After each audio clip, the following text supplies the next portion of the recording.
pembelajaran kali ini. Baik, untuk pertemuan kali ini kita masuk ke subjudul, yaitu pengaruh perubahan dan interaksi keruangan terhadap kehidupan di negara-negara ASEAN. Lalu apa tujuan pembelajaran hari ini? Yang pertama adalah kita mampu nanti menganalisis perubahan ruang dan interaksi antar ruang akibat faktor iklim, geologi, juga faktor sumber daya alam. Baik, untuk bagian pertama ini kita akan coba membahas perubahan ruang dan interaksi antar ruang akibat faktor alam. Kita tahu bahwa individu ataupun negara dalam melakukan kerjasama tentu ada faktor pendorong. Begitu juga kerjasama antar negara-negara ASEAN, ya. Situasi sosial, kondisi alam yang hampir sama juga saling ketergantungan menimbulkan interaksi yang berwujud pada kerjasama dalam berbagai bidang sektor kehidupan.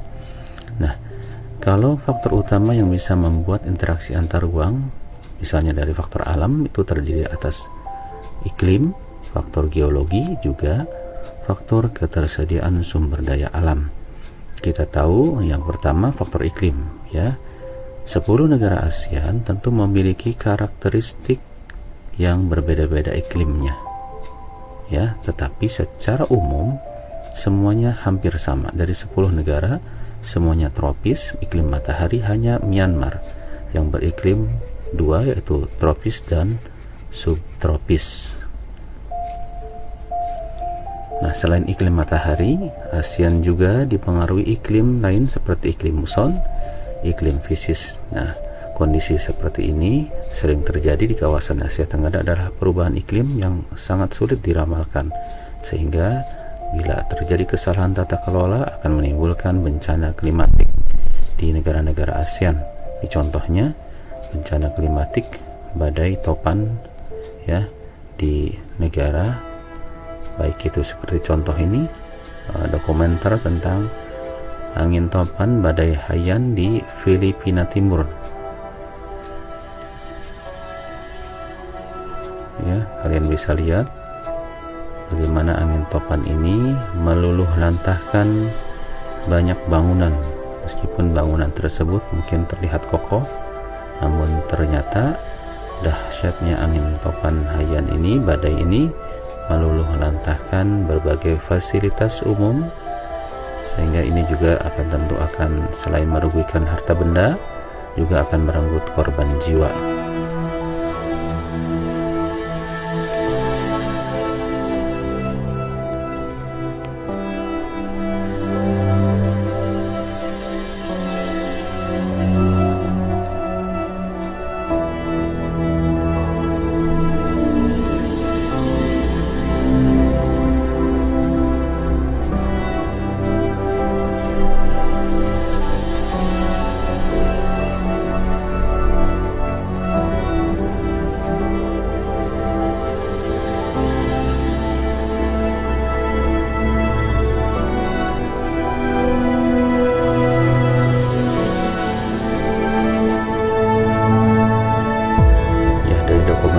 Terlihat, ya, begitu dahsyatnya bencana badai topan ini meluluh lantahkan berbagai fasilitas umum.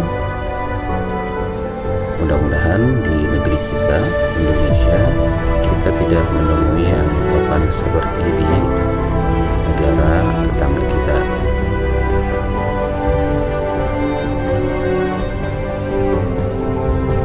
Nah, ini juga salah satu contoh bencana klimatik di mana terjadi banjir, ya.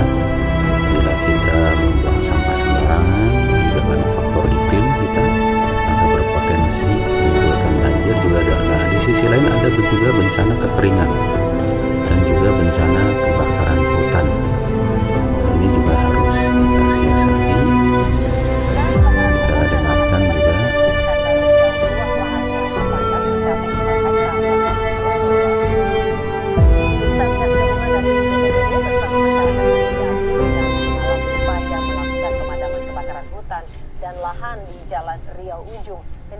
Payung sekaki Pekanbaru. Api membesar dan meluas akibat banyaknya semak belukar yang kering akibat musim kemarau. Hingga Minggu dini hari, api masih meluas dan sulitnya sumber air serta akses jalan yang cukup sulit menjadi kendala petugas dalam melakukan pemadaman.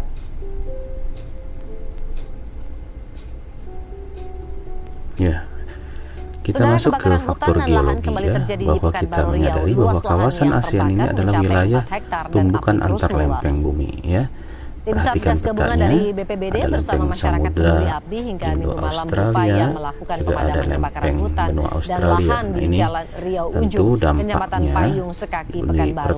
Api membesar dan meluas akibat banyaknya semak belukar yang kering akibat musim kemarau. Hingga Minggu dini hari, api masih meluas dan sulitnya sumber air serta akses jalan yang cukup sulit menjadi kendala petugas dalam melakukan pemadaman. Negara-negara ASEAN sangat-sangat rawan dengan bencana gempa bumi misalnya. Kita bisa lihat dari dua gambar penampang ini bagaimana dahsyatnya bencana alam akibat geologi, gempa bumi dan gunung berapi yang meletus. Nah, yang terakhir faktor ketersediaan sumber daya alam. Bisa kita lihat dari 10 negara masing-masing memiliki sumber daya alam yang hampir mirip ya. Tetapi di beberapa negara mungkin tidak ditemui, misalnya minyak bumi dan gas hanya di Brunei dan Indonesia juga Malaysia. Sisanya di beberapa negara ada emas, tembaga dan lainnya. Maka dari tabel itu bisa terlihat bahwa setiap negara tentu memiliki perbedaan sumber daya. Nah, tentu harus ada interaksi antar negara ini untuk memenuhi kebutuhan baik dalam negerinya maupun kebutuhan dengan negara lain bekerja sama. Ya, juga dengan kondisi alam yang seperti itu, rawan bencana alam, maka negara-negara ASEAN dituntut melakukan interaksi kerjasama untuk menanggulangi kondisi tersebut. Baik anak-anakku yang hebat, mungkin ini adalah video singkat yang Bapak sampaikan, Bapak berikan melalui video pembelajaran hari ini. Mudah-mudahan kalian mudah memahami materi kali ini. Silahkan juga eksplorasi di buku paket kalian. Assalamualaikum warahmatullahi wabarakatuh. Selamat pagi anak-anakku yang hebat. Bagaimana kabar kalian pagi hari ini? Ya, Bapak berharap kalian semua dalam kondisi yang terbaik, sehat, sabar, dan semangat dalam mengikuti seluruh pembelajaran daring hari ini. Baik anak-anakku yang hebat, mari sejenak sebelum kita memulai pembelajaran pagi hari ini, silahkan kalian awali dengan